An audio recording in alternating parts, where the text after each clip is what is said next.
W dzisiejszym odcinku podyskutujemy sobie na temat tego, czy ważne jest excellence, bycie idealnym, bycie mistrzem w swoim fachu, czy good enough, wystarczająco dobrym, no a może coś pomiędzy. Rozmawiamy też o standardach, byciu dupkiem i tym, dlaczego czasem warto zadzwonić do hotelu i upewnić się, czy materac jest odpowiednio gruby. Zapraszamy do naszego najnowszego odcinka. A wszystkie linki znajdziecie w opisie do niego, a jest ich trochę.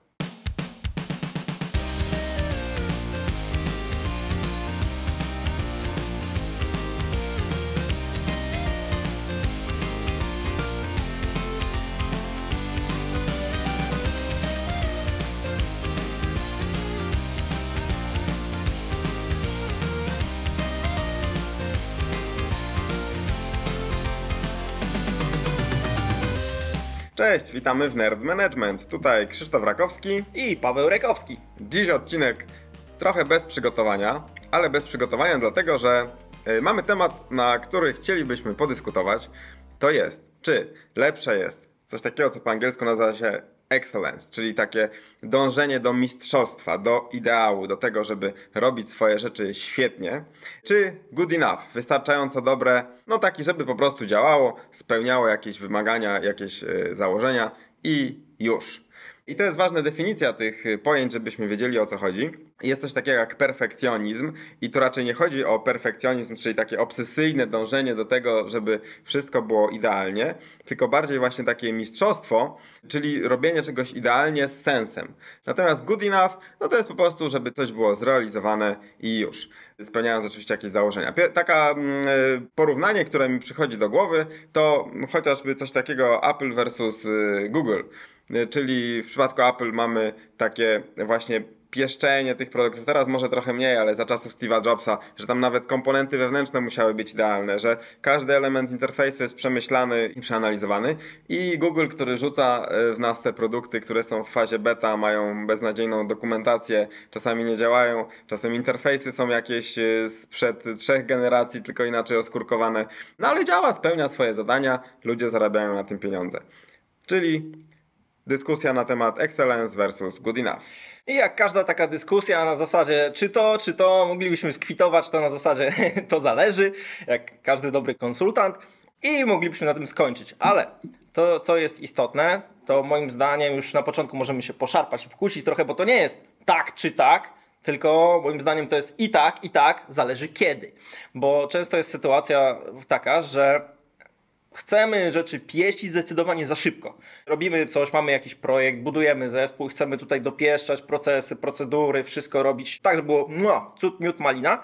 Tylko że to jest za szybko. Często za szybko zaczyna się podchodzić do tej wersji idealnej, a jak wiadomo, nie ma wersji idealnej. Nawet w biznesie, czy robiąc jakiekolwiek aplikacje, pierwsza wersja z reguły będzie po prostu gówniana, nie będzie działać, będzie wybuchać. I to good enough ma na celu sprawdzenie, czy w ogóle to coś ma sens. A kiedy my zaczynamy poprawiać, coś pieścić, w momencie, kiedy nawet jeszcze nie wiemy, czy to ma sens, nie wiemy, czy to jest potrzebne, nie wiemy, czy to w ogóle zadziała, ale tracimy masę czasu, to trochę jak z naszym podcastem, nie? Jakbyśmy szlifowali to wszystko od samego początku, zanim byśmy nagrali pierwszy odcinek, to on nigdy by prawdopodobnie nie powstał. A tak jak sobie cofniecie się te 3 lata do tyłu na pierwsze odcinki, a nawet podlinkujemy pierwszy odcinek tutaj, zobaczcie sobie, jak to wyglądało 3 lata temu. Gdybyśmy wtedy po prostu nie zaczęli, nie zrobili tego good enough, to by tego nie było. To prawda, ale powstaje pytanie, czy jeżeli na samym początku tworząc coś, zespół, jakiś projekt, chociażby nasz podcast również, czy powinniśmy zakładać od początku, dobra, to będzie good enough i jakoś to będzie? Czy jednak nie jest tak, że to stwierdzenie, że będziemy cały czas robić good enough spowoduje, że sobie dajemy jakiś taki sufit, że zawsze będziemy przeciętni, zawsze będziemy robić coś, no tak wystarczająco dobrze, no nigdy nie będziemy mistrzami. No i tu się kłaniają, moim zdaniem, dwie rzeczy, czyli z jednej strony już to, co powiedziałeś, czyli perfekcjonizm. Perfekcjonizm to jest choroba taka tak typowa, że robimy, poprawiamy do nieskończoności, bo zawsze można coś poprawić. Mały protip, zawsze można coś poprawić, zawsze można coś usprawnić i to się nazywa rozwój, więc to jest okej. Ale mylimy często takie podejście, że będziemy przeciętni, bo robimy tylko wystarczająco dobrze ze standardami. W sensie, jeżeli nie ma standardów określonych, bo to są standardy. Jakie są nasze standardy? Czy w naszych standardach są jakieś metryki? Mieliśmy odcinek też o KPI-ach, który tutaj podlinkujemy w opisie do tego odcinka. Mieliśmy sporo odcinków właśnie o tym, jak mierzyć różne rzeczy. Jeżeli to są nasze standardy, czyli naszym standardem jest dany poziom jakości, dany poziom sprawdzenia, dany poziom funkcjonowania, czy dany poziom adopcji rynku, to jest standard. To nie jest kwestia, czy to jest wystarczająco dobre, bo to znaczy, że to będzie wystarczająco dobre. To jest ten baseline, do którego musimy dojść, a nie określenie, że good enough to jest coś, a zrobimy i będzie. No bo nie będzie, bo to też trzeba te wszystkie rzeczy wdrożyć. My na przykład w firmie u siebie mieliśmy nieraz sytuacje takie, że ktoś na przykład robił jakieś skrypty czy jakąś aplikację i mówi, no ja już kod napisałem, nie? Kod napisałem, działa, gotowe. Ale brakowało weryfikacji czy pod kątem security i tak dalej i to do skończenia tego to była daleka droga, do tego good enough była daleka droga i to warto pamiętać, że ten good enough to nie musi znaczyć, że działa podklejone glutem, taśmą klejącą na zapałki i rzucone, ale jeżeli to jest określone w ramach standardów, które macie i że poniżej których nie zejdziecie, to nie ma sensu na etapie zwłaszcza początkowym ciągnąć do tego pieścić, to muskać to, żeby to było w ogóle cudowne, idealne, no bo stracicie czas. Chyba te standardy i sprecyzowanie tych oczekiwań, co to znaczy, jakiego poziomu oczekujemy, to jest kluczowe.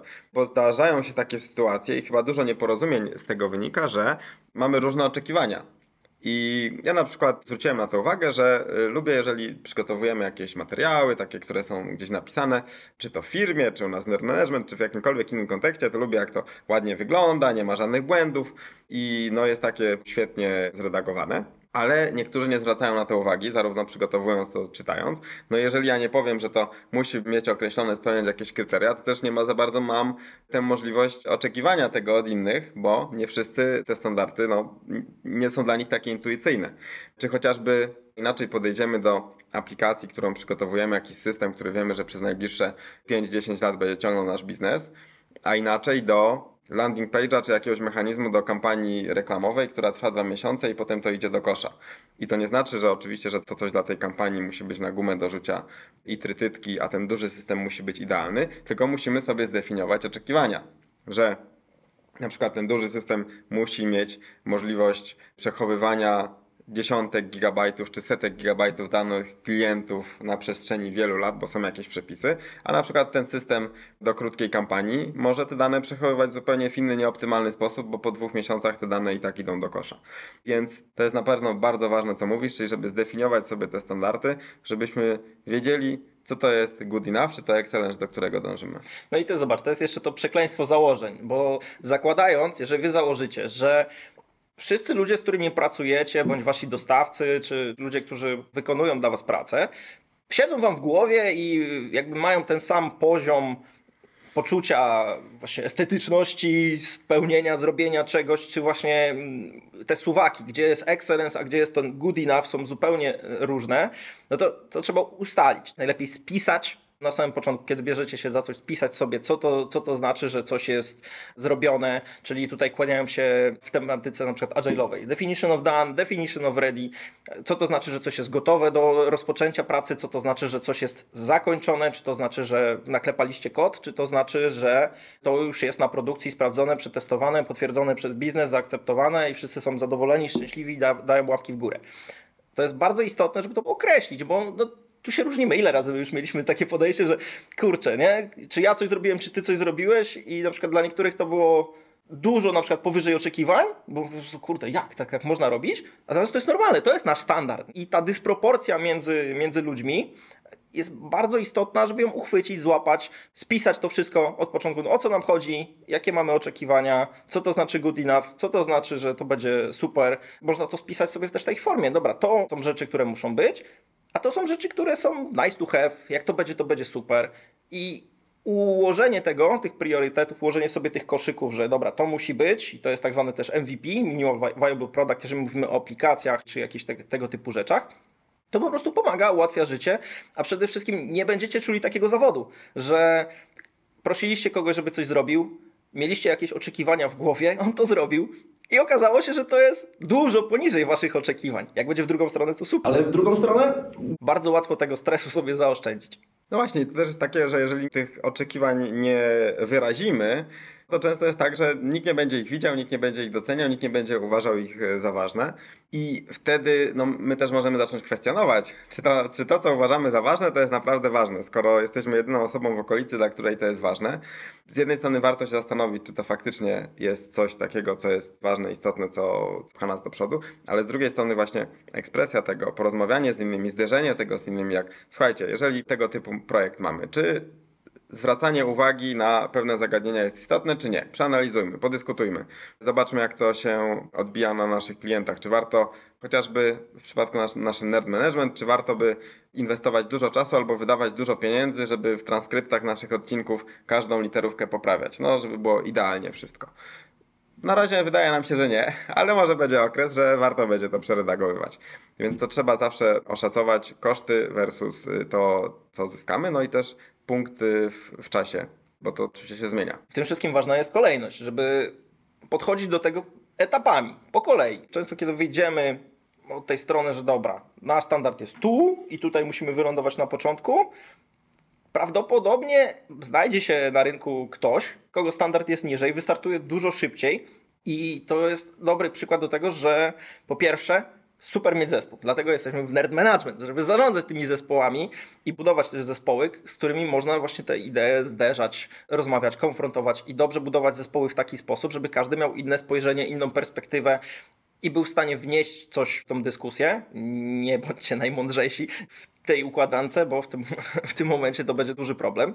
Szukajcie ludzi, którzy są lepsi od was i w tym momencie ułożenie tego jest dużo bardziej efektywne. Możecie dojść do tego, kiedy już możemy wystartować, kiedy nie warto, kiedy jeszcze musimy coś dopieścić, ale z drugiej strony też nie dajcie sobie wejść na głowę, że musimy dopieszczać coś w kółko, a nie wyjdziemy z tym nigdy, bo może się okazać, że to nie było warto i przepaliście czas, pieniądze, energię, ludzie się wkurzyli, odeszli i zostaliście sami. I tutaj przechodzimy też do takiej, powiedzmy, toksycznego mistrzostwa. To jest ciekawa rzecz, już tę książkę wam pokazywałem, Clear Thinking, Shane Parrish, czytam ją teraz. Ja się z tym nie zgadzam, on tam tak bardzo podkreśla właśnie takie mistrzostwo, że musimy w tych kwestiach, w których chcemy odnosić sukcesy, musimy być świetni i właśnie nawet daje takie przykłady jakichś ludzi, którzy są świetni w tym, co robią. Inni to nie mają co się w ogóle przy nich odzywać, jeżeli nie są tak samo świetni. Powinniśmy do tego dążyć, żeby być stosunkowo jak najlepsi w tym, co robimy, ale w rozsądny sposób. Czyli po pierwsze nie możemy być dupkami dla innych i to jest ważne, dobierając ludzi do naszego zespołu czy pracując z nimi, że nie możemy mieć takich mistrzów, przy których inni boją się odezwać, bo to jest taki mistrz, który jest tak dobry, że przyćmiewa wszystkich innych. Wiesz co, to mi przypomina jedną rzecz. Teraz miałem trochę urlopu i sobie grałem w bardzo fajną grę Ghost of Tsushima, gdzie wcielasz się w rolę samuraja i tak przykład samuraja z dawnych czasów Japonii, to jest taki świetny przykład takiego perfekcjonisty, który po prostu całe życie się szkolił, cisnął, żeby być najlepszym z najlepszych. I problemów jest kilka. Po pierwsze, kiedy tego samuraja zabili, to go już nie było, ząg. Wyszkolenie takiego drugiego trwało następne życie kolejnej osoby. To jest jedna rzecz, więc jeżeli macie taką osobę, ona odejdzie z zespołu, odejdzie z firmy, ciężko będzie wdrożyć kogoś z dnia na dzień. A do tego to się nie skaluje. Jeżeli jest jeden taki turbo ekspert, to co? Jeżeli ma talent do uczenia innych, co się z mojego doświadczenia dość rzadko zdarza, że osoby, które są ekspertami w danej dziedzinie, w sposób taki skuteczny są w stanie przekazywać wiedzę. To jest naprawdę jednorożec, więc jak takich macie, to trzymajcie ich i inwestujcie w nich jak najwięcej. Jeżeli to jednak nie jest w stanie przekazać zespołowi, to się po prostu nie eskaluje, więc jeżeli zespół będzie się bał odzywać, będzie miał problem z tym, żeby coś powiedzieć, zakwestionować, to leżycie, bo w tym momencie będziecie szli ślepo za radą takiego człowieka. A czy ona będzie dobra, czy nie?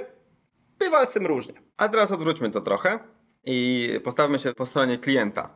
Trochę przykład innej branży, ale załóżmy, że jesteś obrzydliwie bogaty i jedziesz do hotelu super luksusowego, który strasznie dużo kosztuje, 10 000 złotych za noc. I oczekujesz, że tam wszystko będzie tip-top, że ręczniczki będą poskładane w łazience idealnie, że będzie co do jednego miejsca po przecinku idealna temperatura w pomieszczeniu i poduszki będą ułożone tak, jakbyś chciał i materac o odpowiedniej grubości.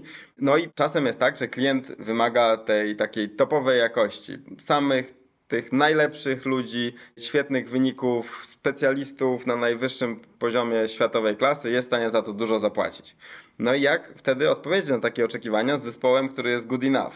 Bardzo prosto, bo przede wszystkim to jest kwestia poznania tych oczekiwań klienta. No bo zobacz, jeżeli jest sobie taki klient, ma wybujane oczekiwania, płaci tonę pieniędzy, super fajnie, tylko pytanie, czy to jest miejsce dla niego? Czy my jesteśmy miejscem dla niego? Czy my robimy serwis dla niego? Czy naszym standardem, czyli naszym good enough jest to, że obsługujemy klienta premium w sposób wypasiony i to jest nasze good enough?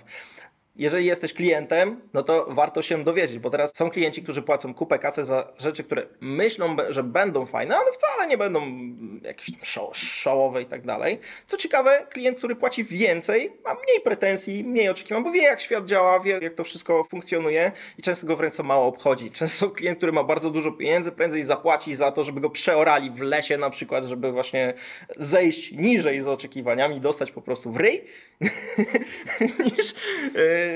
niż szczepiać się kogoś, że mu nie złożył na przykład w kokardkę papieru toaletowego w łazience w jego pokoju hotelowym. No bo to już, jak mówiliśmy, no, nie chcemy dupków w swoim otoczeniu.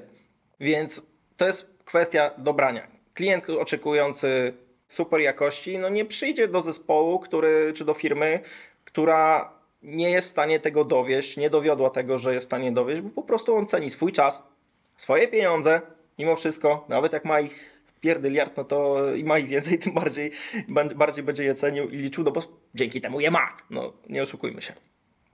Więc taki klient po prostu też będzie szukał odpowiedniego partnera, dostawcy dla siebie.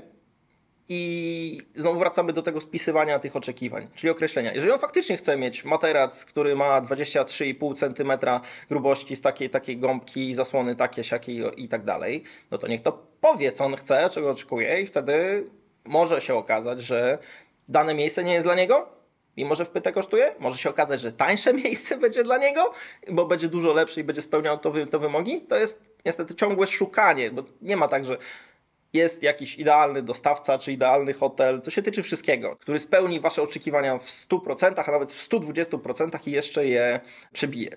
To się dość rzadko zdarza, z mojego doświadczenia, żeby tak firmy bardzo chętnie przekraczają oczekiwania. No i jeżeli ktoś to robi, no to tylko plus dla niego i to jest też trik dla was, że jeżeli chcecie być świetnym liderem, menadżerem, wystarczy przekraczać oczekiwania.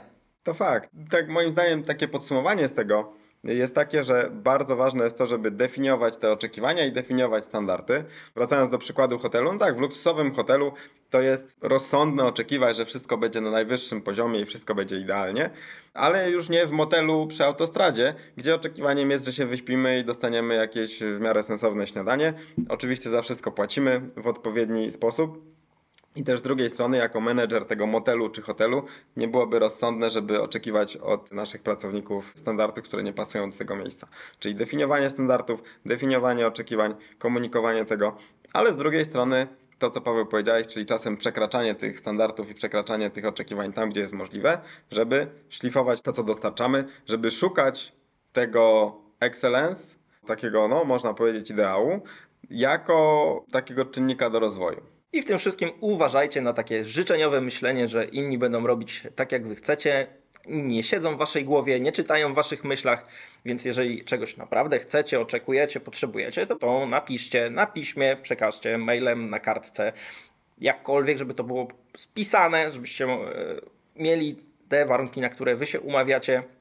Mieliście spisane, czy to w kontekście projektów, miejcie definition of done, definition of ready, niezależnie czy pracujecie w Scrumie, metodologiach zwinnych, czy jakkolwiek.